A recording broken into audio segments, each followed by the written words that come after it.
اعوذ باللہ من الشیطان الرجیم بسم اللہ الرحمن الرحیم۔ سیرت رسول عربی صلی اللہ علیہ وسلم، مصنف علامہ نور بخش توکلی علیہ الرحمہ۔ باب نمبر 5، حلیہ مبارکہ کے بیان میں آپ علیہ الصلاۃ والتسلیم کے حلیہ مبارکہ سے متعلق چند ضروری امور، جیسا کہ صاحب سیرت رسول عربی صلی اللہ علیہ وسلم یعنی مصنف علامہ نور بخش توکلی علیہ الرحمہ کہتے ہیں کہ آپ علیہ الصلاۃ والتسلیم کے حلیہ مبارکہ سے پہلے چند گزارشات سامعین کی بارگاہ میں پیش کی جاتی ہیں۔ نمبر 1، ہمارا عقیدہ ہے کہ کمال خلق کی طرح کمال خلقت میں بھی اللہ تعالیٰ نے کسی مخلوق کو آپ علیہ الصلاۃ والتسلیم کا مثل پیدا نہیں کیا اور نہ کرے گا۔ لم یخلق الرحمن مثل محمدی ابدا وعلمی انہ لا یخلق، نہیں پیدا کیا اللہ نے مثل محمد کا کبھی، اور مجھے یقین ہے کہ وہ نہ پیدا کرے گا۔ نمبر 2، جن بزرگوں نے آپ علیہ الصلاۃ والسلام کا حلیہ مبارکہ بیان کیا، انہوں نے اگرچہ آپ علیہ الصلاۃ والسلام کے اوصاف بیان کرنے میں حسب طاقت بشری ابلغ انواع و اکمل قوانین فصاحت سے کام لیا ہے، مگر غایت جہاں پہنچے ہیں انتہا تک، وہ یہی ہے کہ انہوں نے آپ علیہ الصلاۃ والسلام کی صفات کی ایک جھلک کا ادراک کیا ہے اور حقیقت وصف کے ادراک سے عاجز رہ گئے۔ خلاصہ یہ ہے کہ وہ صورت وصف کو پیش کر سکتے ہیں، نہ کہ حقیقت وصف کو، کیونکہ حقیقت وصف آپ علیہ الصلاۃ والتسلیم کا خالق ہی جانتا ہے، اس کے سوا کوئی نہیں جانتا۔ چنانچہ امام بصیری قصیدہ حمزیہ میں فرماتے ہیں، انما مثلوا صفاتک للناس کما مثل النجوم الماء، انہوں نے صرف صورت دکھائی ہے تیری صفات کی لوگوں کو، جیسا کہ پانی صورت دکھا دیتا ہے ستاروں کی۔ امام قرطبی نے کتاب الصلاۃ میں کسی عارف کا کیا اچھا قول نقل کیا ہے کہ آپ علیہ الصلاۃ والسلام کا کامل حسن ہمارے لیے ظاہر نہیں ہوا، کیونکہ اگر ظاہر ہو جاتا تو ہماری آنکھیں آپ کے دیدار کی تاب نہ لا سکتیں۔ نمبر 3، آپ صلی اللہ علیہ وسلم کے اوصاف کے بیان میں جو تشبیہات وارد ہوئی ہیں، وہ صرف لوگوں کے سمجھانے کے لیے حسب عرف و عادات شعراء استعمال ہوئی ہیں، کیونکہ حقیقت میں مخلوقات میں سے کوئی شے آپ کی صفات خلقیہ و خلقیہ کے مماثل و معادل نہیں۔ نمبر 4، اعضائے شریفہ میں توسط و اعتدال جو حسن و جمال کا مدار اور فضل و کمال کا مبنی ہے، بطور کلیہ ہر جگہ ملحوظ ہے۔ آپ دیکھ رہے ہیں PATF Islamic info YouTube channel. مزید اسلامک ویڈیوز کے لیے ہمارا چینل سبسکرائب کریں۔ روئے مبارک یعنی چہرہ اقدس، آپ علیہ الصلاۃ والتسلیم کا روئے مبارک چہرہ اقدس جمال الہی کا آئینہ اور انوار تجلی کا مظہر تھا، پرگوشت اور کسی قدر گول تھا۔ یہی وہ چہرہ مبارکہ تھا جسے حضرت عبداللہ بن سلام رضی اللہ تعالیٰ عنہ دیکھتے ہی پکار اٹھے تھے، وجہہ لیس بوجہ الکذاب، ان کا چہرہ کسی جھوٹے کا چہرہ نہیں ہو سکتا، اور ایمان لے آئے تھے۔ حضرت برا بن عازب رضی اللہ تعالیٰ عنہ فرماتے ہیں کہ آپ صلی اللہ علیہ وسلم لوگوں سے بڑھ کر خوب رو اور خوشخو تھے، یعنی بہت حسین و جمیل تھے۔ حضرت ہند بن ابی حالہ، ہند کون ہیں؟ یہ حضور کے ربیب تھے، کیونکہ حضرت خدیجہ الکبریٰ رضی اللہ تعالیٰ عنہ آپ صلی اللہ علیہ وسلم سے پہلے ابو حالہ کے نکاح میں تھیں، جن سے ہند پیدا ہوئے تھے، اور پھر حضرت خدیجہ ان کو اپنے ساتھ لے آئی تھیں، تو آپ علیہ الصلاۃ والسلام کے ربیب ہیں، یعنی آپ کی پرورش میں رہے۔ وہ بیان فرماتے ہیں کہ آپ کا چہرہ مبارک 14ویں رات کے چاند کی مانند چمکتا تھا۔ حضرت جابر بن سمرہ رضی اللہ تعالیٰ عنہ بیان کرتے ہیں، میں نے آپ صلی اللہ علیہ وسلم کو چاندنی رات میں دیکھا، آپ سرخ دھاری دھار حلہ پہنے ہوئے تھے، میں کبھی چاند کی طرف دیکھتا اور کبھی آپ کی طرف، بے شک میرے نزدیک آپ چاند سے زیادہ خوبصورت تھے۔ ابن عساکر نے حضرت عائشہ صدیقہ رضی اللہ تعالیٰ عنہ کی روایت سے نقل کیا، کہ میں سحری کے وقت کچھ سی رہی تھی، مجھ سے سوئی گر پڑی، میں نے بہت تلاش کی مگر نہ ملی۔ اتنے میں آپ علیہ الصلاۃ والتسلیم تشریف لائے، آپ کے چہرہ مبارکہ کے نور کی شعاع میں وہ سوئی نظر آ گئی۔ میں نے یہ ماجرا آپ سے عرض کیا تو آپ علیہ الصلاۃ والتسلیم نے فرمایا، اے حمیرہ، 3 دفعہ فرمایا سختی و عذاب ہے اس شخص کے لیے جو میرے چہرے کی طرف دیکھنے سے محروم کیا گیا۔ حافظ ابو نعیم نے بروایت عبادہ بن عبد الصمد نقل کیا ہے کہ ہم حضرت انس بن مالک رضی اللہ تعالیٰ عنہ کے ہاں آئے۔ آپ نے کنیز سے کہا کہ دسترخوان لا تاکہ ہم چاشت کا کھانا کھائیں۔ وہ لے آئی۔ آپ نے فرمایا کہ رومال لا۔ وہ ایک میلا رومال لائی۔ آپ نے فرمایا کہ تنور گرم کر۔ اس نے تنور گرم کیا۔ آپ کے حکم سے رومال اس میں ڈال دیا گیا۔ وہ ایسا سفید نکلا گویا کہ دودھ ہے۔ ہم نے حضرت انس سے پوچھا کہ یہ کیا ہے؟ انہوں نے فرمایا یہ وہ رومال ہے جس سے آپ علیہ الصلاۃ والسلام اپنے روئے مبارک کو مسح فرمایا کرتے تھے۔ جب یہ میلا ہو جاتا ہے ہم اسے یوں ہی صاف کر لیتے ہیں، کیونکہ آگ اس شے پر اثر نہیں کرتی جو انبیاء کرام علیہ السلام کے چہرہ مبارکہ سے گزرے۔ کسی شاعر نے کیا خوب کہا، ہرچے اسباب جمال است رخ خوب ترا، ہما بر وجہ کمال است کما لا یخفا۔ آپ دیکھ رہے ہیں PATF Islamic info YouTube channel. مزید اسلامک ویڈیوز کے لیے ہمارا چینل سبسکرائب کریں۔ اب ہم سنیں گے آپ علیہ الصلاۃ والتسلیم کی چشم مبارکہ یعنی آنکھ مبارک۔ آپ صلی اللہ علیہ وسلم کی مبارک آنکھیں بڑی اور قدرت الہی سے سرمگیں اور پلکیں دراز تھیں۔ آنکھوں کی سفیدی میں باریک سرخ ڈورے تھے۔ کتب سابقہ میں بھی یہ آپ کی علامت نبوت تھی، یعنی پہلی آسمانی کتابوں میں آپ کی یہ علامت بیان کی گئی تھی جو علامات نبوت میں سے ہے۔ یہی وجہ تھی کہ جب آپ نے 25 سال کی عمر مبارکہ میں خطیۃ الکبریٰ رضی اللہ عنہا کی طرف سے ان کے غلام میسرہ کے ساتھ تجارت کے لیے ملک شام کا سفر کیا اور بصرہ میں نستور راہب کے عبادت خانہ کے قریب ایک درخت کے نیچے قیام فرمایا تو اس راہب نے میسرہ سے آپ صلی اللہ علیہ وسلم کی نسبت یہ سوال کیا کہ کیا ان کی دونوں آنکھوں میں سرخی ہے؟ میسرہ نے جواب دیا ہاں، اور وہ سرخی آپ سے کبھی جدا نہیں ہوتی۔ اللہ تعالیٰ نے آپ کی بصر شریف کا وصف قرآن میں ذکر کیا، ما زاغ البصر وما طغی، بہکی نہیں نگاہ اور حد سے نہیں بڑھی۔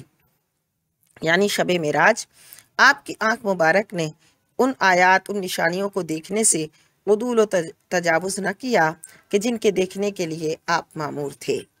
اس سے یہ بھی معلوم ہوتا ہے کہ آپ کو ایسی غایت درجہ کی قوت بصارت عطا ہوئی تھی کہ آپ جس شے کو دیکھتے خواہ وہ غایت درجہ خفا میں ہو، اسے یوں ادراک فرماتے تھے کہ جس طرح وہ واقع اور نفس الامر میں ہوا کرتی ہے۔ امام بہقی نے بروایت ابن عباس رضی اللہ تعالیٰ عنہ نقل کیا کہ رسول اللہ صلی اللہ علیہ وسلم اندھیری رات میں روشن دن کی طرح دیکھتے تھے۔ حدیث صحیح میں آیا ہے کہ رسول اللہ صلی اللہ علیہ وسلم نے فرمایا کہ مجھ سے تمہارا رکوع اور خشوع پوشیدہ نہیں، میں تم کو اپنی پیٹھ کے پیچھے دیکھتا ہوں، جیسا کہ قرآن نے کہا الذی یراک حین تقوم وتقلبک فی الساجدین۔ اس کی تفسیر میں فرمایا کہ اللہ کے محبوب صلی اللہ علیہ وسلم نماز میں پچھلی صفوں کو یوں دیکھتے تھے جیسا کہ اپنے سامنے والوں کو۔ احادیث مبارکہ سے پتہ چلا کہ جو اللہ تعالیٰ نے اپنے حبیب پاک صلی اللہ علیہ وسلم کو صفت عطا فرمائی وہ خرق عادت عطا فرمائی۔ جس طرح اللہ نے آپ کے قلب شریف کو معقولات کے ادراک میں احاطہ اور وسعت بخشی تھی، اسی طرح آپ کے حواس لطیف کو محسوسات کے احساس میں توسیع عنایت فرمائی تھی۔ آپ کا فرشتوں اور شیاطین کو دیکھنا اور شب معراج کی صبح کو مکہ مشرفہ میں قریش کے آگے بیت المقدس کو دیکھ کر اس کا حال بیان فرمانا اور مسجد نبوی کے بننے کے وقت آپ کا مدینہ منورہ سے کعبہ مشرفہ کو دیکھنا، زمین کے مشارق و مغارب کو دیکھ لینا اور حضرت جعفر طیار رضی اللہ تعالی عنہ کو شہادت کے بعد بہشت میں فرشتوں کے ساتھ اڑتے دیکھنا، یہ تمام امور آپ کی قوت بینائی پر دلالت کرتے ہیں۔ غزوہ احزاب میں خندق کھودتے وقت ایک پتھر حائل ہو گیا تھا جسے اللہ کے محبوب صلی اللہ علیہ وسلم نے کدال کی 3 ضربوں سے اڑا دیا تھا۔ پہلی ضرب پر فرمایا میں یہاں سے شام کے سرخ محلات دیکھ رہا ہوں، دوسری ضرب پر فرمایا کہ میں یہاں سے کسرا کا سفید محل دیکھ رہا ہوں، تیسری ضرب پر فرمایا کہ اس وقت میں یہاں سے ابواب صنعا کو دیکھ رہا ہوں۔ اسی طرح جب غزوہ موطا میں حضرات زید بن حارث و جعفر بن ابی طالب و عبداللہ بن رواحہ یکے بعد دیگرے بڑی بہادری سے لڑتے ہوئے شہید ہو گئے تو محبوب صلی اللہ علیہ وسلم، حضور اقدس صلی اللہ علیہ وسلم مدینہ منورہ میں ان واقعات کو اپنی آنکھوں سے دیکھ رہے تھے اور بیان فرما رہے تھے۔ آپ دیکھ رہے ہیں PATF Islamic info YouTube channel. مزید اسلامک ویڈیوز کے لیے ہمارا چینل سبسکرائب کریں۔ چہرہ اقدس اور چشمان اقدس صلی اللہ علیہ وسلم کے بارے میں ہم سن چکے۔ اب روئے مبارک، آپ کی بھویں یعنی ابروئے مبارک دراز اور باریک تھیں اور درمیان میں دونوں اس قدر متصل تھیں کہ دور سے ملی ہوئی معلوم ہوتی تھیں۔ ان دونوں کے درمیان ایک رگ تھی جو غصے کے وقت حرکت میں آ جاتی اور خون سے بھر جاتی۔ ناک مبارک، بینی مبارکہ، بینی مبارکہ کہتے ہیں اسے عربی میں، ناک مبارکہ۔ آپ صلی اللہ علیہ وسلم کی ناک مبارک خوبصورت اور دراز تھی اور درمیان میں ابھراؤ اور بنے بینی یعنی اوپر کی جو جگہ ہوتی ہے اس پر جو اٹھی ہوئی جگہ ہوتی ہے اس پر ایک نور درخشاں تھا۔ جو شخص غور سے دیکھتا تو اسے معلوم ہوتا کہ وہ بلند ہے، حالانکہ یوں بلندی نہ تھی، بلند تو وہ نور تھا جو اسے گھیرے ہوئے تھا۔ پیشانی اقدس، آپ کی پیشانی مبارکہ کشادہ تھی اور چراغ کی مانند چمکتی تھی۔ چنانچہ حضرت حسان بن ثابت رضی اللہ تعالیٰ عنہ نے فرمایا مَتَى يَبْدُو فِي اللَّيْلِ الْبَهِيمِ جَبِينُهُ بلجا مثلا مصباح الدجى المتوقد، جب اندھیری رات میں آپ کی پیشانی ظاہر ہوتی تو تاریکی کے روشن چراغ کی مانند چمکتی۔ وہ جبین جس کے سر شفاعت کا صحرا رہا، اس جبین سعادت پہ لاکھوں سلام۔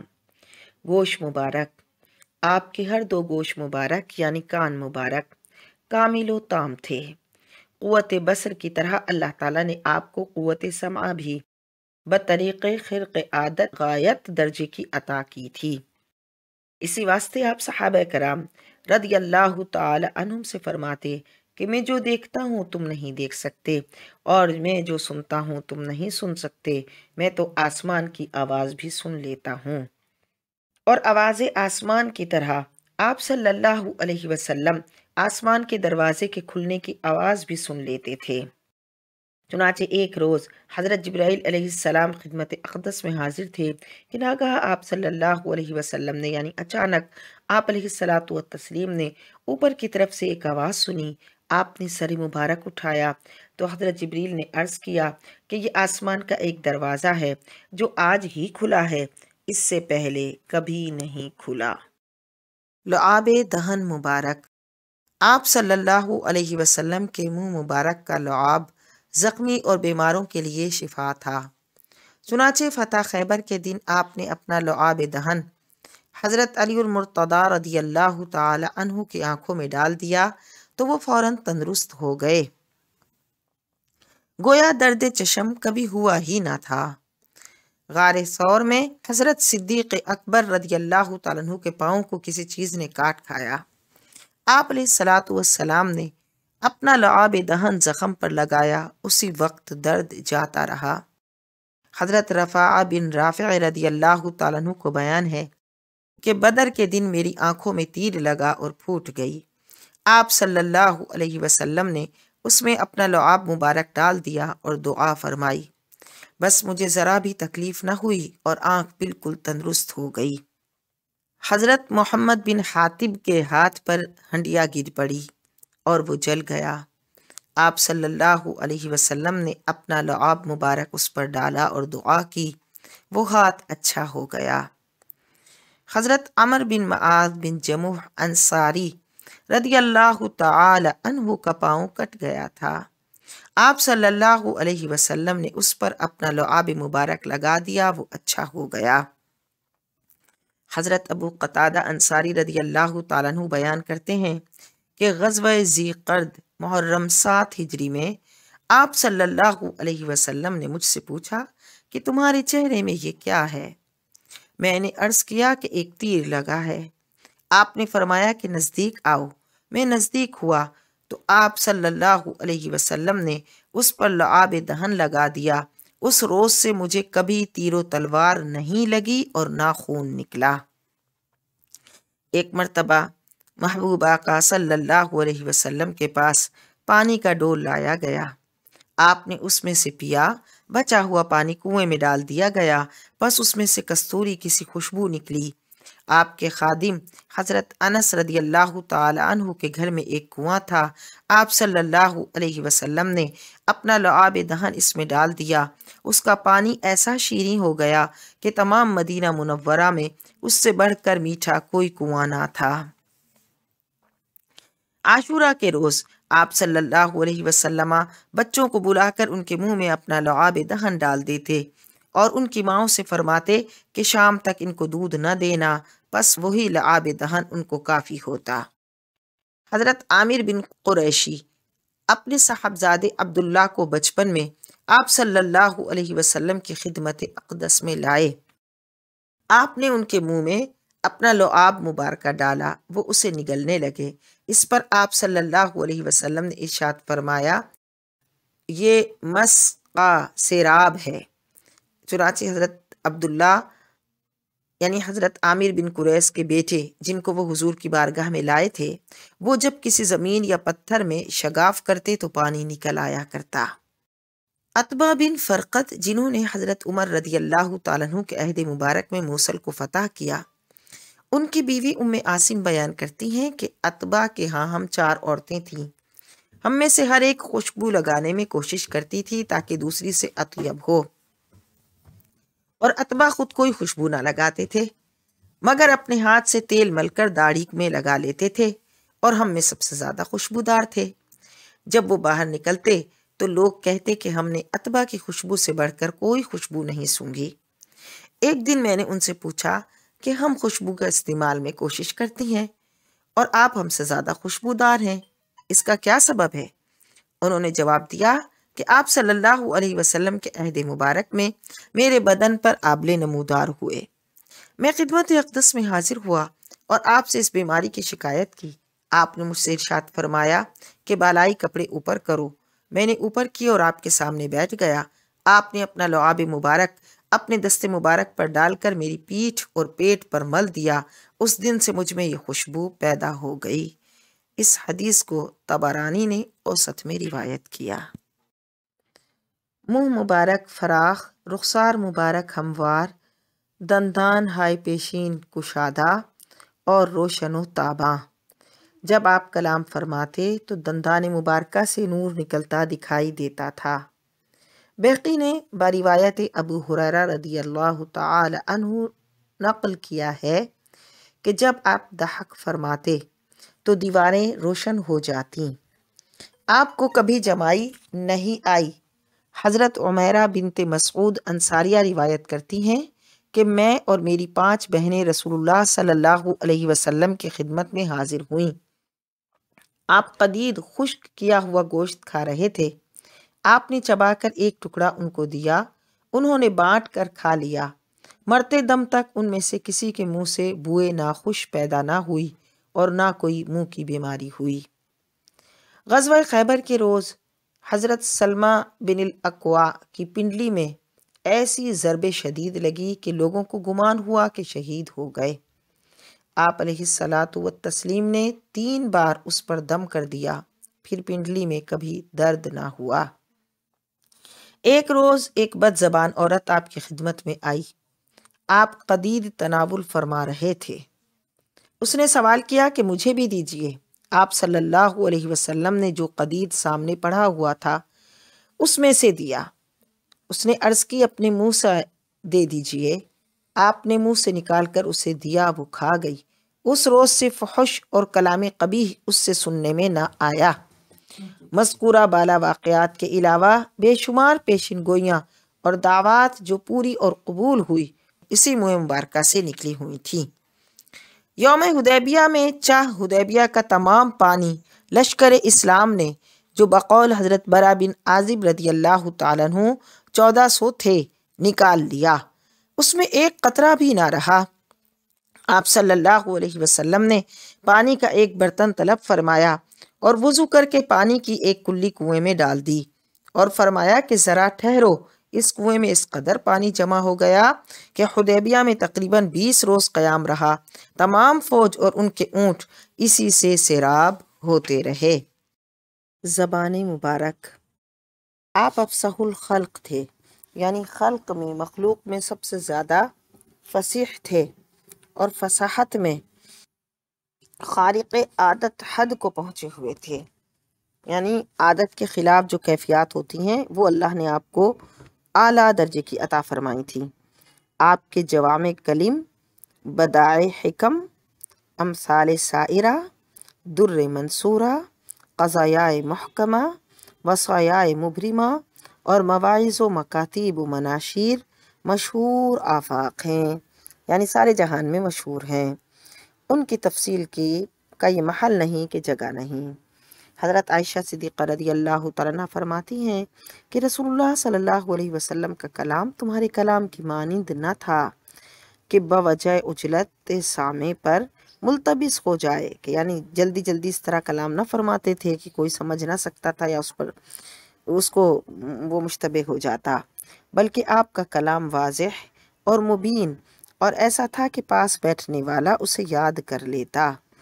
حضرت ام معبد نے جو آپ کا حلیہ شریف بیان کیا ہے اس میں یوں ہے کہ آپ کا کلام شیریں، حق و باطل میں فرق کرنے والا، نہ حد سے کم نہ حد سے زیادہ، گویا آپ کا کلام لڑی کے موتی ہیں جو گر رہے ہیں۔ حافظ ابن حجر فرماتے ہیں کہ آپ علیہ الصلاۃ والتسلیم کی حیات شریفہ میں صحابہ کرام میں سے کوئی بہرا نہ تھا، اور یہ آپ علیہ الصلاۃ والتسلیم کے معجزات میں سے ہے۔ کیوں؟ آپ ان کے لیے احکام الہی کے مبلغ تھے، اور بہراپن اس کام کی سہولت کے ساتھ ہونے سے معنی ہوتا، برعکس نابینائی کہ اگر کسی کو کوئی نابینا ہو تو وہ کلام کے سننے سے معنی نہیں ہوتا، یعنی برعکس نابینائی کہ وہ معنی نہیں ہوتی، اور نابینا شخص بھی کلام کو چونکہ سن سکتا ہے۔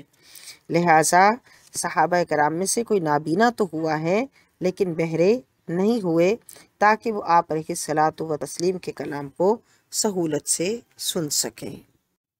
دور و نزدیک سے سننے والے وہ کان لال کرامت پہ لاکھوں سلام۔ آپ دیکھ رہے ہیں PATF Islamic info YouTube channel. مزید اسلامک ویڈیوز کے لیے ہمارا چینل سبسکرائب کریں۔ حلیہ مبارکہ سے ہم سنیں گے آواز مبارک کے بارے میں۔ تمام انبیاء کرام خوب روح اور خوش آواز تھے، مگر آپ صلی اللہ علیہ وسلم ان سب سے زیادہ خوب روح اور خوش آواز تھے۔ آپ علیہ الصلاۃ والتسلیم کی آواز میں ذرا گرانی پائی جاتی تھی جو اوصاف حمیدہ میں شمار ہوتی تھی۔ خوش آواز ہونے کے علاوہ آپ بلند آواز تھے کہ جہاں تک آپ کی آواز پہنچتی اور کسی کی آواز نہیں پہنچ پاتی تھی۔ بالخصوص خطبوں میں آپ کی آواز شریف گھروں میں پردہ نشین عورتوں تک پہنچ جاتی تھی۔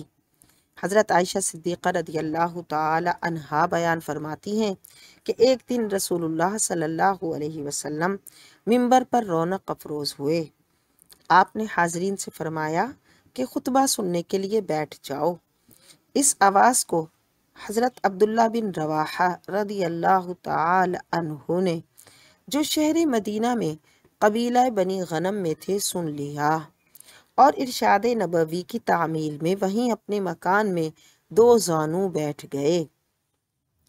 حضرت عبد الرحمن بن معاذ رضی اللہ تعالیٰ عنہ فرماتے ہیں کہ محبوب اقدس صلی اللہ علیہ وسلم نے مینا میں خطبہ پڑھا جس سے ہمارے کان کھل گئے، یہاں تک کہ ہم اپنی اپنی جگہ پر آپ کا کلام مبارک سنتے تھے۔ حضرت ام ہانی فرماتی ہیں کہ ہم آدھی رات کے وقت آپ صلی اللہ علیہ وسلم کی قرأت سنا کرتے تھے، حالانکہ میں مکان کے اندر چارپائی پر ہوا کرتی تھی۔ آپ صلی اللہ علیہ وسلم کا مسکرانا اور گریہ زاری کرنا۔ حضور اقدس صلی اللہ علیہ وسلم عموماً تبسم فرمایا کرتے تھے۔ تبسم ضحک کی ابتدا سے ہے اور ضحک کا معنی چہرے کا انبساط ہے، یہاں تک کہ خوشی سے دانت ظاہر ہو جائیں۔ اگر آواز کے ساتھ ہو اور دور سے سنا جائے تو اسے قہقہ کہتے ہیں، اور اگر آواز ہو اور دور سے نہ سنا جائے تو ضحک کہتے ہیں، اور اگر آواز بالکل نہ پائی جائے تو اسے تبسم کہتے ہیں۔ بس یوں سمجھ لیجئے کہ آپ صلی اللہ علیہ وسلم اکثر اوقات تبسم کی حد سے تجاوز نہ فرماتے، شاذ و نادر ضحک کی حد تک پہنچتے، کیونکہ ضحک دل کو ہلاک کرتا ہے، اور آپ کبھی کہکہ نہیں لگاتے کہ یہ مکروہ ہے۔ آپ کا گریہ شریف، آپ کا رونا مبارکہ ضحک کی جنس سے تھا کہ آواز بلند نہ ہوتی تھی مگر مبارک آنکھوں سے آنسو جاری ہو جاتے تھے۔ آپ کے سینہ شریفہ سے ہنڈیا کی جوش مارتی آواز سنی جاتی تھی۔ آپ کا گریہ مبارکہ صفت جلال الہی کی تجلی اور امت پر شفقت اور میت پر رحمت کے باعث ہوا کرتا، اور اکثر قرآن شریف کے سننے سے اور کبھی کبھی نماز شب میں بھی ہوا کرتا، اور آپ نے انگڑائی کبھی نہیں لی۔ سر مبارک بڑا تھا، یہی وہی سر مبارک ہے جس پر بعثت سے پہلے بطریق ارہاس و کرامت موسم گرما میں بادل سایہ کیے رہتا تھا۔ چنانچہ جب آپ مائی حلیمہ کے ہاں پرورش پا رہے تھے تو وہ آپ کو کسی اور جگہ جانے نہیں دیتی تھیں۔ ایک روز وہ غافل ہو گئیں اور حضور صلی اللہ علیہ وسلم اپنی رضائی بہن شیمہ کے ساتھ دوپہر کے وقت مویشیوں میں تشریف لے گئے۔ مائی حلیمہ تلاش میں نکلیں، آپ کو شیمہ کے ساتھ پایا، کہنے لگی ایسی تپش میں؟ شیمہ بولی اماں جان، میرے بھائی نے تپش محسوس نہیں کی، میں نے دیکھا کہ بادل آپ پر سایہ کرتا تھا، جب آپ ٹھہر جاتے تو بادل بھی ٹھہر جاتا اور جب آپ چلتے تو وہ بھی چلتا، یہی حال رہا یہاں تک کہ ہم اس جگہ آ پہنچے ہیں۔ مائی حلیمہ نے پوچھا بیٹی کیا یہ سچ ہے؟ شیمہ نے جواب دیا ہاں خدا کی قسم۔ اس طرح جب آپ 12 برس کی عمر میں اپنے چچا ابو طالب اور دیگر شیوخ قریش کے ساتھ ملک شام میں تشریف لے گئے تو بحیرہ رائب کے عبادت خانے کے قریب اترے۔ اس راہب نے آپ کو پہچان لیا اور کھانا تیار کر کے لایا اور آپ کو بلوایا، بس آپ تشریف لائے اس حال میں کہ آپ پر بادل سایہ کیے ہوئے تھا۔ گردن مبارک کیا تھی؟ گویا بوتے آج کی گردن تھی، چاند کی مانند صدف۔ دست مبارک یعنی ہاتھ مبارک، کف دست اور بازو مبارک پرگوشت تھے۔ حضرت انس رضی اللہ تعالیٰ عنہ فرماتے ہیں کہ میں نے کسی ریشم یا دیبا کو آپ کے کف مبارک یعنی آپ کی ہتھیلی مبارک سے زیادہ نرم نہیں پایا، اور نہ کسی خوشبو کو آپ کی خوشبو سے بڑھ کر پایا۔ جس شخص سے آپ مصافحہ فرماتے وہ دن بھر اپنے ہاتھ میں خوشبو پاتا، اور جس بچے کے سر پر آپ اپنا دست مبارک یعنی ہاتھ مبارکہ رکھ دیتے تو وہ خوشبو میں دوسرے بچوں سے ممتاز یعنی علیحدہ ہو جاتا۔ چنانچہ حضرت جابر بن سمرہ رضی اللہ تعالیٰ عنہ فرماتے ہیں کہ میں نے نبی اقدس صلی اللہ علیہ وسلم کے ساتھ نماز ظہر پڑھی، پھر آپ اپنے اہل خانہ کی طرف نکلے، میں بھی آپ کے ساتھ چلا۔ بچے آپ کے سامنے آئے تو آپ ان میں سے ہر ایک کے رخسار کو اپنے ہاتھ مبارکہ سے مسح فرمانے لگے، میرے رخسار کو بھی آپ نے مسح فرمایا، بس میں نے آپ کے دست مبارک کی ٹھنڈک اور خوشبو ایسی پائی کہ گویا آپ نے اپنا ہاتھ عطار کے صندوقچے سے نکالا۔ حضرت وائل بن حجر رضی اللہ تعالیٰ عنہ فرماتے ہیں کہ جب میں رسول اللہ صلی اللہ علیہ وسلم سے مصافحہ کرتا یا میرا بدن آپ کے بدن سے مس کرتا تو میں اس کا اثر بہت دیر تک اپنے ہاتھ میں پاتا اور میرا ہاتھ کستوری سے زیادہ خوشبودار ہوتا۔ حضرت یزید بن اسود رضی اللہ تعالیٰ عنہ فرماتے ہیں کہ رسول اللہ صلی اللہ علیہ وسلم نے اپنا ہاتھ مبارک میری طرف بڑھایا، کیا دیکھتا ہوں کہ وہ ہاتھ مبارکہ تو برف سے ٹھنڈا اور کستوری سے زیادہ خوشبودار ہے۔ حضور اقدس صلی اللہ علیہ وسلم کا ہاتھ وہ مبارک ہاتھ تھا کہ ایک مشت خاک کفار پر پھینک دی اور تو ان کو شکست ہوئی۔ اللہ فرماتا ہے وَمَا رَمَيْتَ إِذْ رَمَيْتَ لَكِنَّ اللَّهَ رَمَا، وہ مٹھی بھر خاک آپ نے نہیں پھینکی بلکہ جب آپ نے پھینکی لیکن اللہ نے پھینکی۔ یہ وہی دست کرم تھا کہ کبھی کوئی سائل آپ کے دروازے سے محروم نہیں پھرا۔ یہ وہی دست شفا تھا کہ جس کے محض چھونے سے بیماریاں جاتی رہتیں، کہ جن کے علاج سے اطباء عاجز تھے۔ اسی مبارک ہاتھ میں سنگریزوں نے کلمہ شہادت پڑھا۔ اسی مبارک ہاتھ کے اشارے سے فتح مکہ کے روز 360 بت منہ کے بل گر پڑے۔ اسی ہاتھ مبارکہ کے اشارے سے چاند 2 پارہ ہو گیا۔ اسی مبارک ہاتھ کی انگلیوں سے متعدد بار پانی کا چشمہ جاری ہوا۔ ہاتھ جس سمت اٹھا غنی کر گیا، موج بحر سخاوت پہ لاکھوں سلام۔ آپ صلی اللہ علیہ وسلم کے دست مبارک کی مزید برکات کی تشریح کے لیے درج ذیل مثالیں۔ نمبر 1، حضرت ابیض بن جمال کے چہرے پر دانت تھا جس سے چہرے کا رنگ بدل گیا تھا۔ ایک روز آپ صلی اللہ علیہ وسلم نے ان کو بلایا اور ان کے چہرے پر اپنا دست شفا پھیرا۔ شام نہ ہونے پائی کہ اس کا نام و نشان جاتا رہا۔ حضرت شرجیل کی ہتھیلی میں ایک گلٹی سی تھی جس کے سبب وہ تلوار نہ اٹھا سکتے تھے اور گھوڑے کی باگ پکڑنے میں مشکل ہوتی تھی۔ آپ صلی اللہ علیہ وسلم سے شکایت کی، آپ نے اپنی ہتھیلی سے اس گلٹی کو رگڑا، بس اس کا نشان تک نہ رہا۔ ایک عورت اپنے لڑکے کو خدمت اقدس میں لائی اور عرض کی کہ اس کو جنون ہے۔ آپ صلی اللہ علیہ وسلم نے اس کے سینے پر ہاتھ پھیرا، لڑکے کو قے ہوئی اور اس میں سے ایک کوئی گندی چیز نکلی اور اس بچے کو آرام ہو گیا۔ جنگ احد میں حضرت قتادہ کی آنکھ کو صدمہ پہنچا، ڈیلا رخسار پر آ پڑا۔ یہ تجویز پیش ہوئی کہ کاٹ دیا جائے۔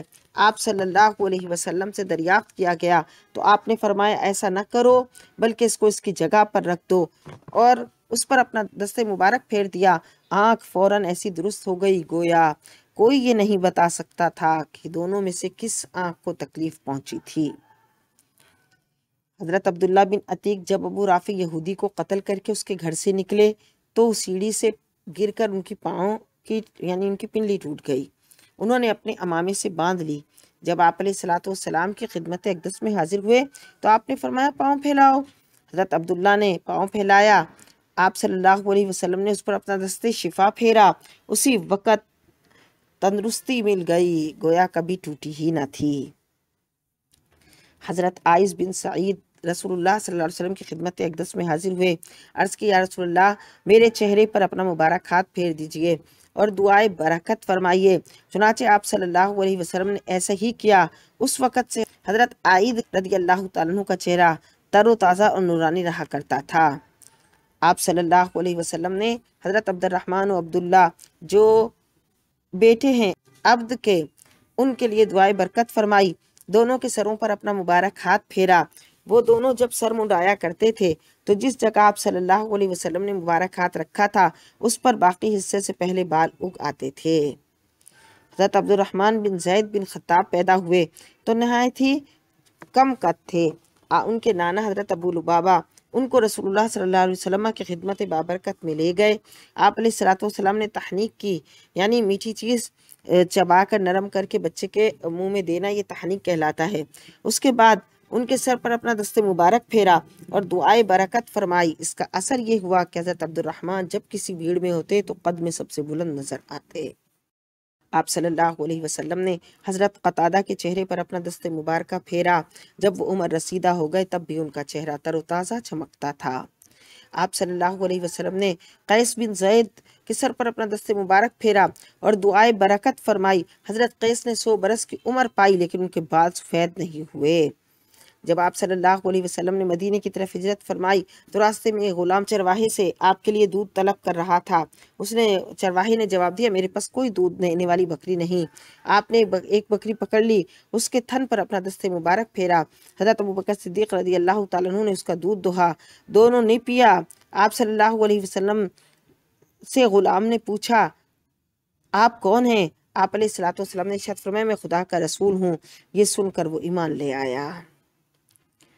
حضرت مالک بن عمیر سلمی بیان کرتے ہیں کہ میں نے رسول اللہ صلی اللہ علیہ وسلم سے عرض کی، یا رسول اللہ میں شاعر ہوں، آپ اس شعر کے بارے میں کیا فتویٰ دیتے ہیں؟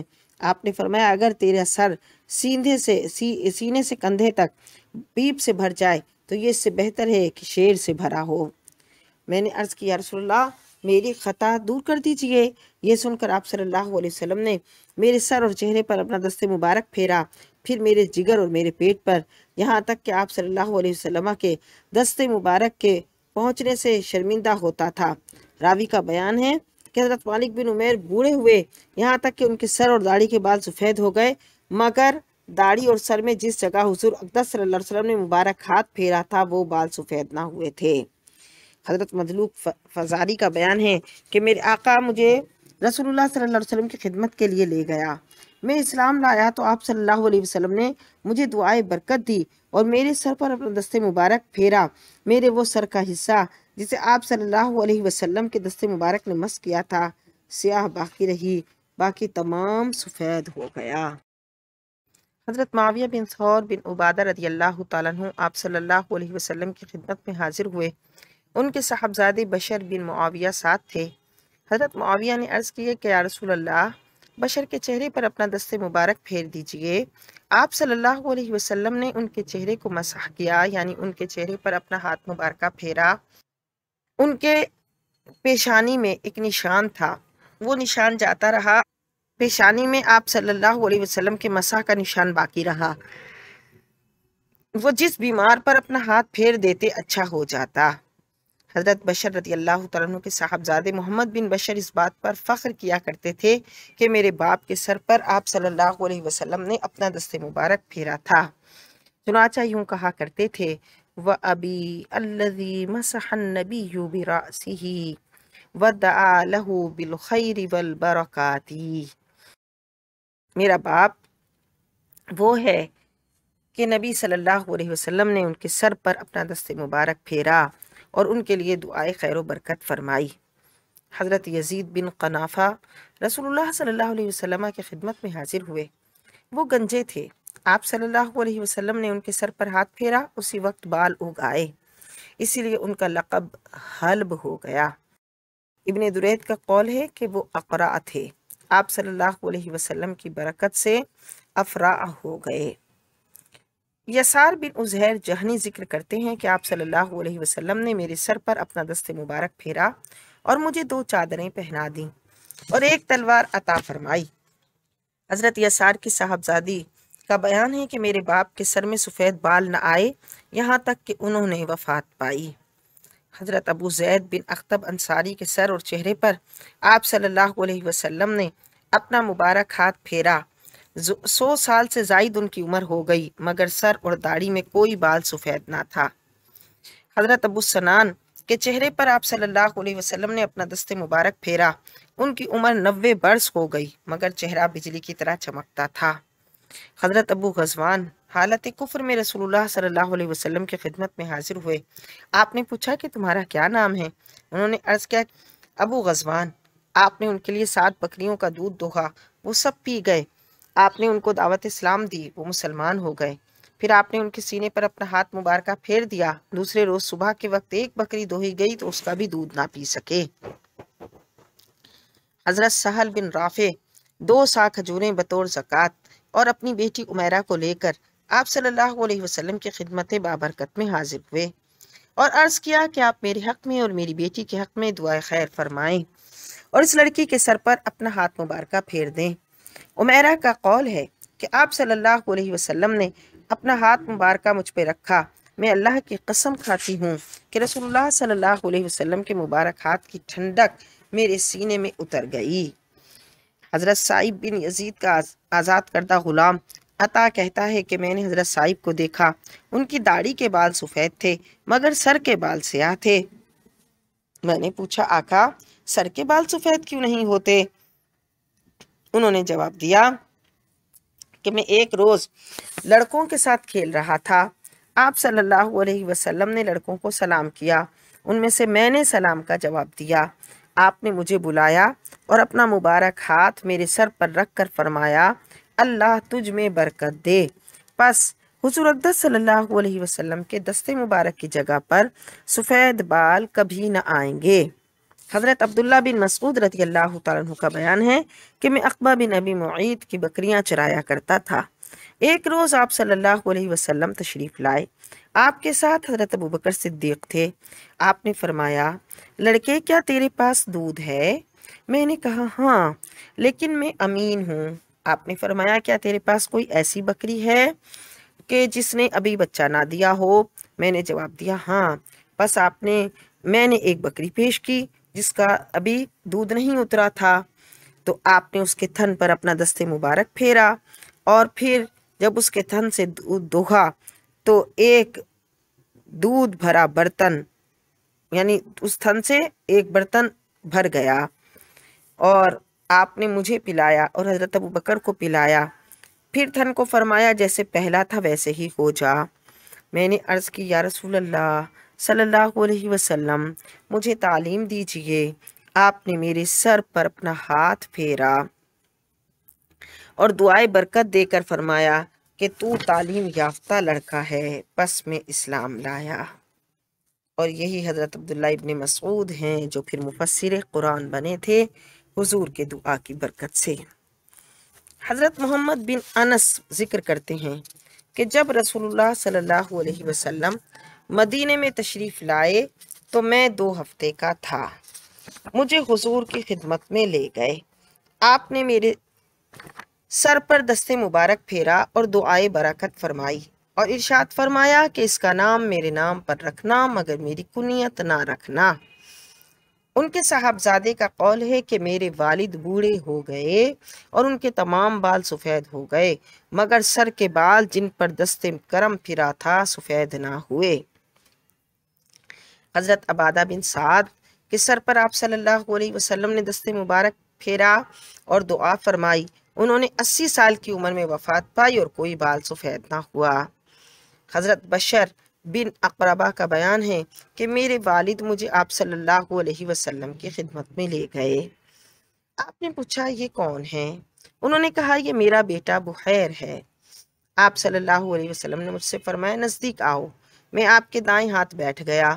آپ نے میرے سر پر اپنا دست مبارکہ پھیرا اور مجھ سے پوچھا تمہارا کیا نام ہے؟ میں نے عرض کی یا رسول اللہ صلی اللہ علیہ وسلم میرا نام بحیر ہے۔ آپ نے فرمایا نہیں بلکہ تمہارا نام بشیر ہے۔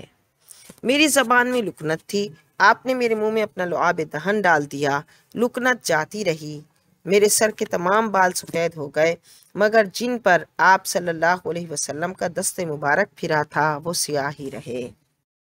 آپ صلی اللہ علیہ وسلم نے حضرت خزیمہ بن عاصم کے چہرے پر اپنا دست مبارک پھیرا، ان کے چہرے پر بڑھاپے کے آثار کے باوجود بڑھاپے کے آثار نمودار نہ ہوئے یہاں تک کہ وفات پائی۔ حضرت فراش بن عمر کنانی اپنے والد کے ساتھ رسول اللہ صلی اللہ علیہ وسلم کی خدمت میں حاضر ہوئے اور درد سر کی شکایت کی۔ آپ صلی اللہ علیہ وسلم نے فراش کو اپنے سامنے بٹھایا اور ان کی آنکھوں کے درمیانی حصے کو پکڑ کر کھینچا۔ آپ کی مبارک انگلیوں کی جگہ بال اگ آئے اور درد جاتا رہا۔ حضرت عمر بن تغلب کے چہرے اور سر پر آپ صلی اللہ علیہ وسلم نے دست مبارک پھیرا، انہوں نے 100 برس کی عمر میں وفات پائی مگر چہرے اور سر کے وہ بال جن کو آپ صلی اللہ علیہ وسلم نے چھوا تھا سفید نہ ہوئے۔ حضرت اسید بن ابی ایاس کے سینے پر آپ صلی اللہ علیہ وسلم نے اپنا دست مبارک رکھا اور چہرے پر پھیرا، وہ تاریک گھر میں داخل ہوتے تو روشن ہو جاتا۔ حضرت انس روایت کرتے ہیں آپ صلی اللہ علیہ وسلم کا نکاح حضرت زینب بنت حجج سے ہوا تو میری ماں ام سلیم نے خرما اور گھی اور پنیر سے خیز تیار کیا اور اسے ایک برتن میں ڈالا جو کہ پیالے کی شکل کا برتن ہوتا ہے۔ پھر کہا انس، اس کو آپ صلی اللہ علیہ وسلم کی خدمت اقدس میں لے جاؤ اور عرض کرنا کہ یہ میری ماں نے آپ کے لیے بھیجا ہے۔ اور وہ سلام کہتی ہیں اور عرض کرتی ہیں کہ یا رسول اللہ صلی اللہ علیہ وسلم، یہ تھوڑا سا کھانا ہماری طرف سے آپ کے لیے ہے۔ میں خدمت اقدس میں حاضر ہوا اور ماں نے جو کچھ کہا تھا عرض کر دیا۔ آپ صلی اللہ علیہ وسلم نے ارشاد فرمایا، اس کو رکھ دو اور فلاں فلاں 3 شخصوں کو بلاؤ اور جو ملے ان کو بھی لے آؤ۔ میں نے تعمیل ارشاد کی، واپس آیا تو کیا دیکھتا ہوں، گھر لوگوں سے بھرا ہوا ہے۔ آپ صلی اللہ علیہ وسلم نے اپنا دست مبارک اس کھانے پر رکھا اور دعائے برکت فرمائی۔ پھر آپ حاضرین میں سے 10 کو بلاتے رہے اور فرماتے رہے، اللہ کا نام لے کر کھاؤ، اور ہر ایک اپنے سامنے سے کھائے۔ اس طرح ایک گروہ نکلتا اور دوسرا آ جاتا، یہاں تک کہ سب نے سیر ہو کر کھایا۔ آپ صلی اللہ علیہ وسلم نے فرمایا، انس اٹھاؤ برتن۔ میں نے وہ برتن اٹھایا۔ میں یہ نہیں بتا سکتا کہ جب رکھا گیا تھا تو اس وقت کھانا زیادہ تھا یا جب اٹھایا گیا تو اس وقت۔ اور حضرت انس فرماتے ہیں کہ حاضرین کی تعداد تقریباً 300 تھی۔ جب آپ صلی اللہ علیہ وسلم ہجرت فرما کر مدینے میں رونق افروز ہوئے تو اس وقت حضرت سلمان فارسی رضی اللہ تعالیٰ عنہ ایک یہودی کے ہاں بطور غلام کام کرتے تھے۔ آپ صلی اللہ علیہ وسلم کے ارشاد سے انہوں نے یہودی سے مکاتبت کر لی اس بات پر کہ وہ اس یہودی کو 40 اوقیہ سونا ادا کریں اور اس کے لیے کھجوروں کے 300 پودے لگا کر ان کی نشو و نما کریں گے یہاں تک کہ وہ پھل دینے لگیں۔ جب حضرت سلمان نے رضی اللہ تعالیٰ عنہ نے آپ صلی اللہ علیہ وسلم کو یہ خبر دی تو آپ نے اپنے اصحاب سے فرمایا، سلمان کی مدد کرو۔ چنانچہ صحابہ کرام نے پودے دے دیے اور آپ صلی اللہ علیہ وسلم نے اپنے مبارک ہاتھ سے ان کو لگایا۔ وہ سب لگ گئے اور اسی سال پھل لائے۔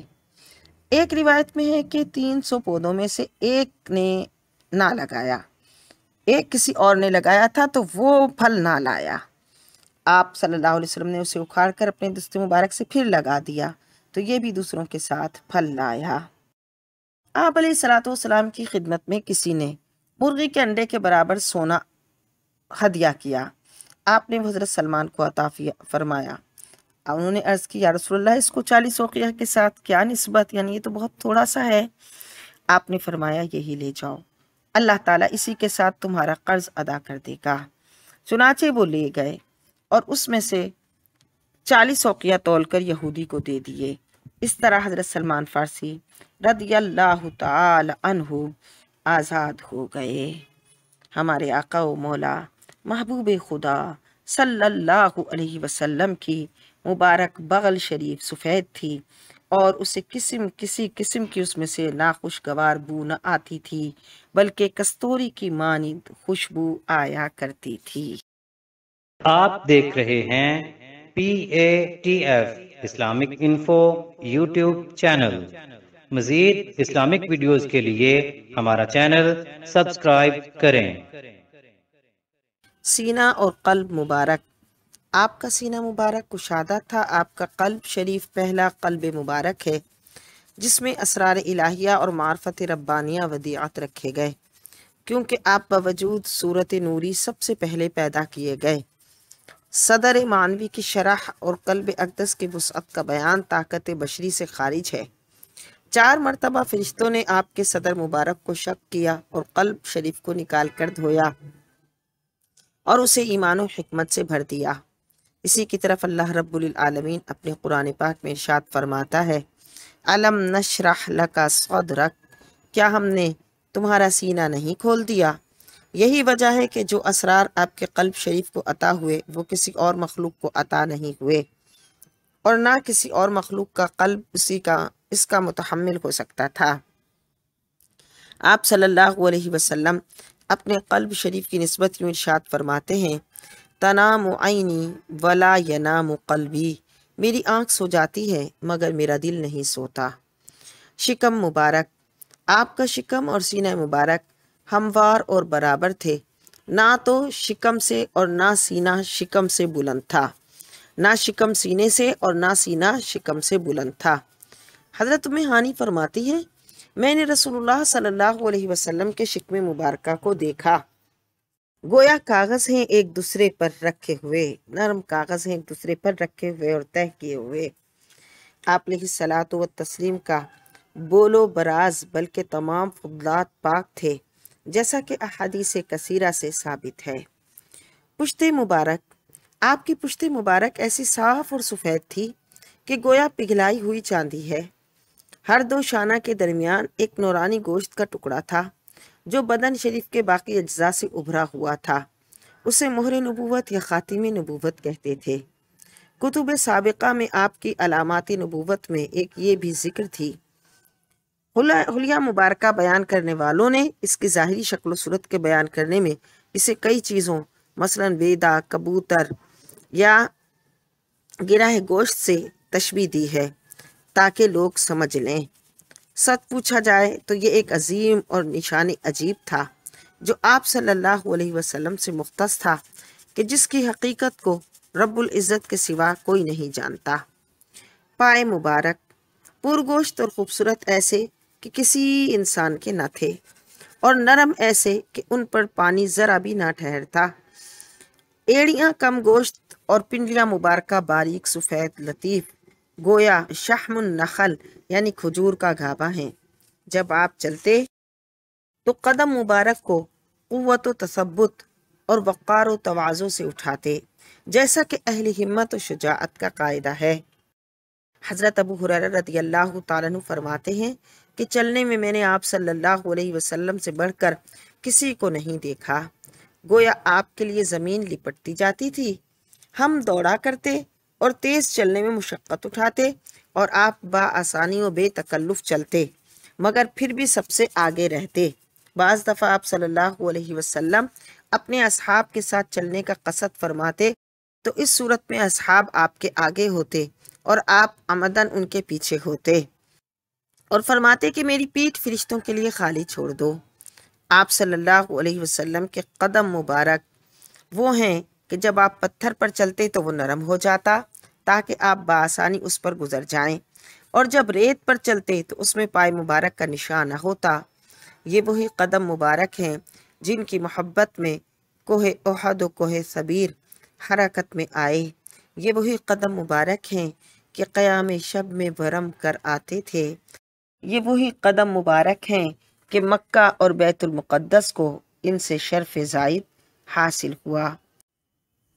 قد مبارک، آپ علیہ الصلاۃ والسلام نہ بہت دراز تھے نہ کوتاہ قد، بلکہ میانہ قد مائل با درازی تھے۔ حضرت علی رضی اللہ تعالیٰ عنہ فرماتے ہیں کہ آپ صلی اللہ علیہ وسلم بہت دراز قد تھے اور مائل با درازی ہونے کے سبب اوسط قد سے زیادہ تھے، مگر جب لوگوں کے ساتھ ہوتے تو سب سے بلند و سرفراز ہوتے۔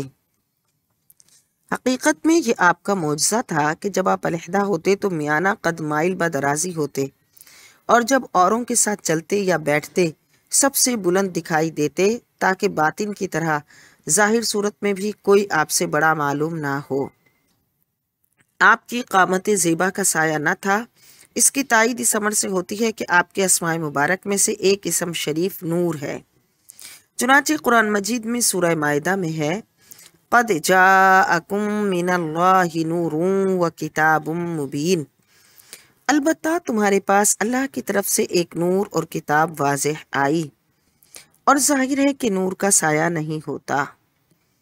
حکیم ترمذی نے نوادر الاصول میں بروایت ذکوان تابعی نقل کیا ہے کہ دھوپ اور چاندنی میں آپ صلی اللہ علیہ وسلم کا سایہ نظر نہ آتا تھا۔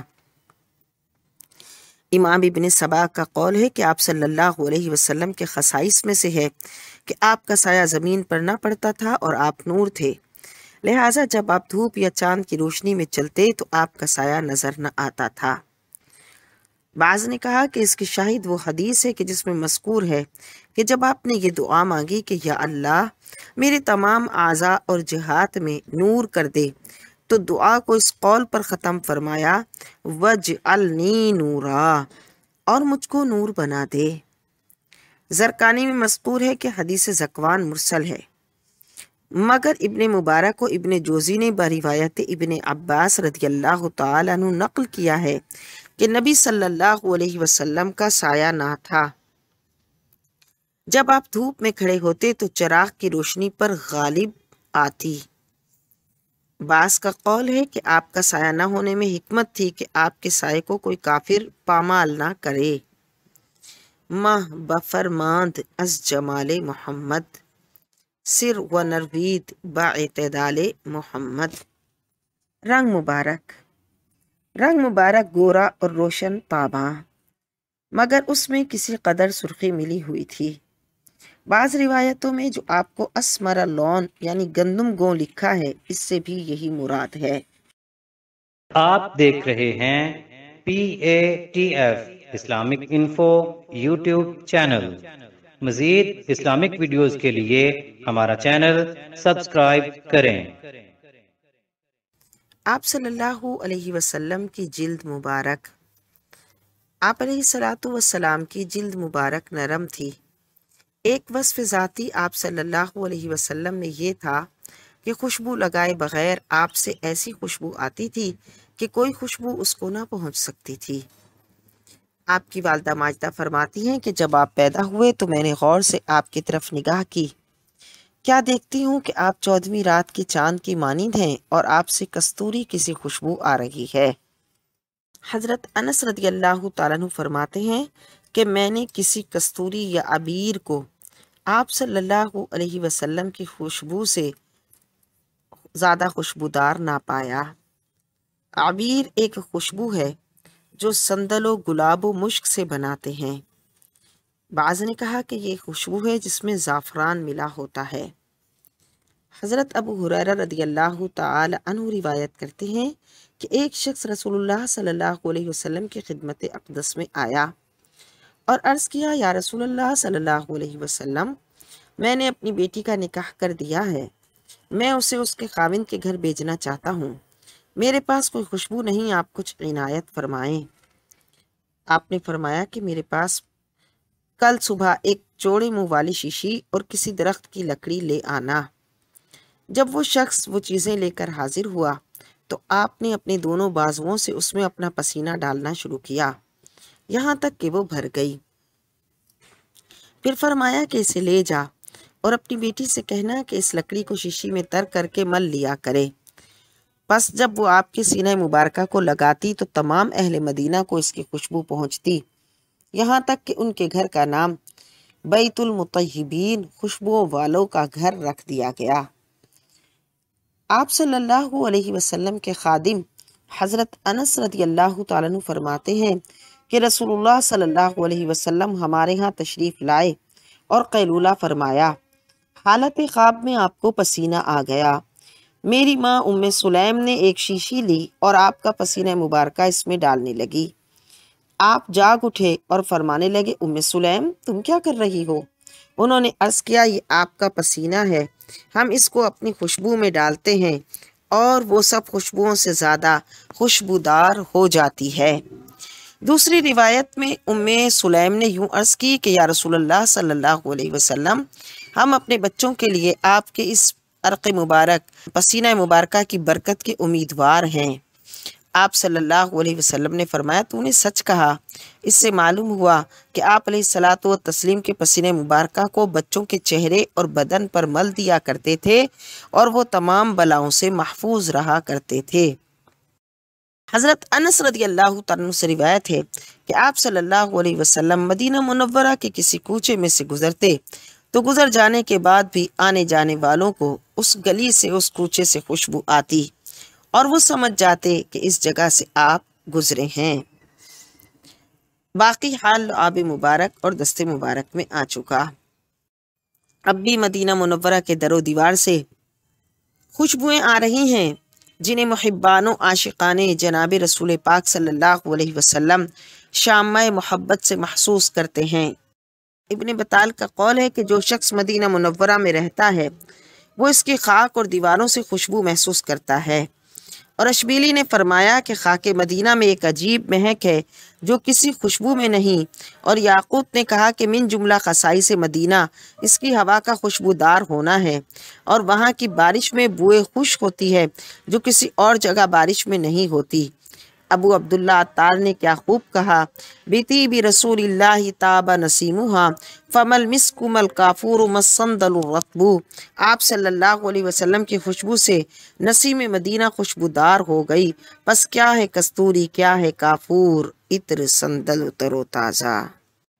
آپ صلی اللہ علیہ وسلم کا لباس اقدس، عام لباس تو چادر قمیص اور تہبند تھا۔ یمن کی دھاری دھار چادریں، جن کو عربی میں خیرہ کہتے ہیں، سب سے زیادہ پسند فرماتے تھے۔ بعض اوقات آپ نے اونی جبہ شامیہ استعمال فرمایا ہے جس کی آستینیں اس قدر تنگ تھیں کہ وضو کے وقت ہاتھ آستینوں سے نکالنے پڑتے تھے۔ جبہ کو سروانی بھی پہن لیتے تھے جس کی جیب اور دونوں چاکوں پر دیبا کی سنج تھی، دیبا کی یعنی پٹی تھی۔ ایسی اونی چادر بھی آپ نے استعمال فرمائی جس پر کجاوا کی شکل بنی ہوئی تھی۔ سفید لباس پسند تھا اور سرخ ناپسند فرماتے تھے۔ پاجامہ خود نہیں پہنا لیکن پسند فرمایا۔ امامہ کا شملہ چھوڑا کرتے اور کبھی نہیں چھوڑا کرتے۔ شملہ اکثر دونوں شاخوں کے بیچ میں یا کبھی شانہ مبارکہ پہ پڑا رہتا۔ بعض وقت امامہ میں تحنیک فرماتے، یعنی دستار مبارک کا ایک پیچ بائیں جانب سے تھوڑی مبارک کے نیچے سے گزار کر سر مبارک پر لپیٹ لیتے۔ امامہ اکثر سیاہ رنگ کا ہوتا تھا۔ امامے کے نیچے سر سے لپٹی ہوئی ٹوپی ہوا کرتی تھی۔ اونچی ٹوپی آپ نے استعمال نہیں فرمائی۔ نالین شریف چپلی کی شکل کی تھی، ہر ایک کے دو تسمے دوہری تہ والے تھے۔ ایک تسمہ انگوٹھے اور متصل کی انگلی مبارکہ کے بیچ میں اور دوسرا انگشت میانہ یعنی درمیانی انگلی اور بنسر کے بیچ میں ہوا کرتا تھا۔ یہ وہی نالین پاک ہیں کہ شب معراج جب تشریف لے گئے تو بقول صوفیہ کرام باری تعالیٰ کا ارشاد ہوا کہ نالین سمیت عرش کو شرف بخشیے، لیکن اس پر سیدی اعلیٰ حضرت نے کلام فرمایا ہے اور سیدی اعلیٰ حضرت نے یہاں پر سکوت فرمایا ہے اور اس روایت کو بیان کرنے سے بھی منع فرمایا ہے۔ ہر ایک مسلمان کی یہ آرزو ہوتی ہے اور ہونی چاہیے کہ اس دنیا میں بھی حالت خواب یا حالت بیداری میں آپ صلی اللہ علیہ وسلم کی زیارت سے مشرف ہو۔ لہٰذا کتاب سیرت رسول عربی میں ایک درود درج کیا ہے مصنف نے، اور اس کی فضیلت یہ بیان کی ہے کہ جو شخص اس درود شریف کو ہر روز سونے سے پہلے باوضو باادب اور حضور قلب سے یعنی توجہ اور یکسوئی سے 3 بار پڑھے گا، انشاءاللہ 40 دن کے اندر آپ صلی اللہ علیہ وسلم کی زیارت سے مشرف ہوگا۔ حصول برکت کے لیے ہم بھی پڑھ اور سن لیتے ہیں۔ اللہم صلی علی نور محمد فی الانوار وصلی علی روح محمد فی الارواح وصلی علی جسد محمد فی الاجساد وصلی علی رأس محمد فی الرؤوس وصلی علی وجہ محمد فی الوجوہ وصلی علی جبین محمد فی الاجبن وصلی علی جبہت محمد بن الجباہ وصلی علی عین محمد فی العیون وصلی علی حاجب محمد فی الحواجب وصلی علی جفن محمد فی الاجفان وصلی علی انف محمد فی الانوف وصلی علی خد محمد فی الخدود وصلی علی صدغ محمد فی الاصداغ وصلی علی اذن محمد فی الاذان وصلی علی فم محمد فی الافواہ وصلی علی شقۃ محمد فی الشقات وصلی علی سن محمد فی الاسنان وصلی علی لسان محمد فی الالسنۃ وصلی علی ذقن محمد فی الاذقان وصلی علی عنق محمد فی الاعناق وصلی علی صدر محمد فی الصدور وصلی علی قلب محمد فی القلوب وصلی علی ید محمد فی الایدی وصلی علی کف محمد فی الاکف وصلی علی اصبع محمد فی الاصابع وصلی علی اصبع محمد فی الاصابع وصلی علی زند محمد فی الازناد وصلی علی ذراع محمد فی الازرع وصلی علی مرفق محمد فی المرافق وصلی علی عدود محمد فی الاعضاد وصلی علی ابط محمد فی الآباط وصلی علی منکب محمد فی المناکب وصلی علی کتف محمد فی الاکتاف وصلی علی ترقوة محمد فی التراق وصلی علی کبد محمد فی الاکباد وصلی علی ظہر محمد فی الظہور وصلی علی فخذ محمد فی الافخاذ وصلی علی رکبت محمد فی الاقدام وصلی علی شعر محمد فی الشعور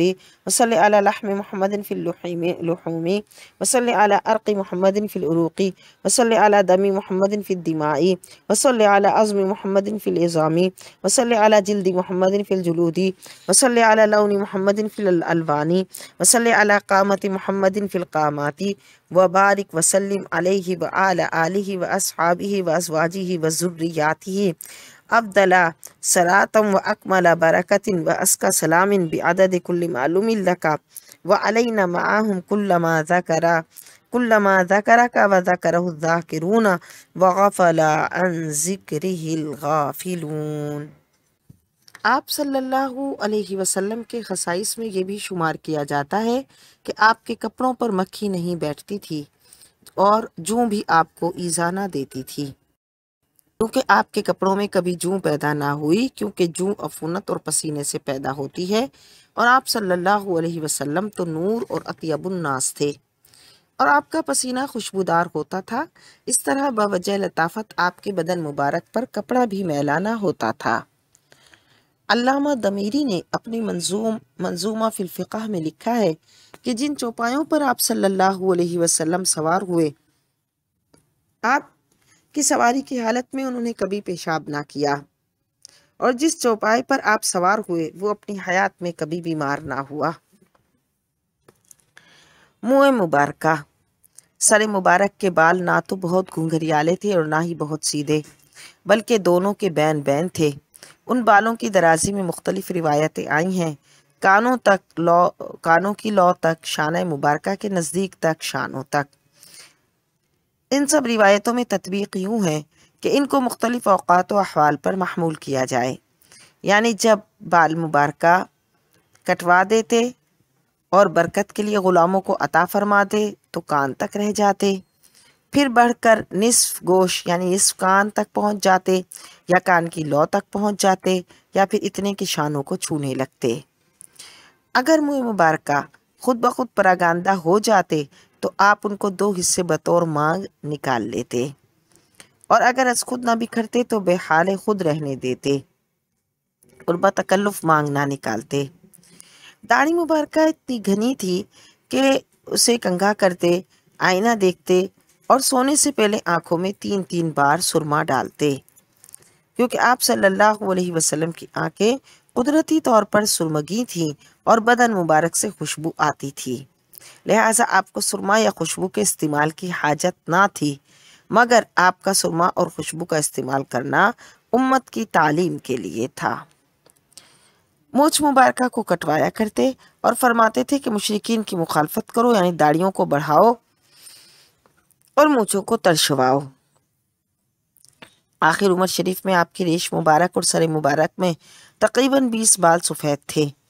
گلے اور ناف کے درمیان بالوں کا ایک باریک خط تھا، اس کے سوا شکم مبارک اور پستان مبارک پر بال نہ تھے۔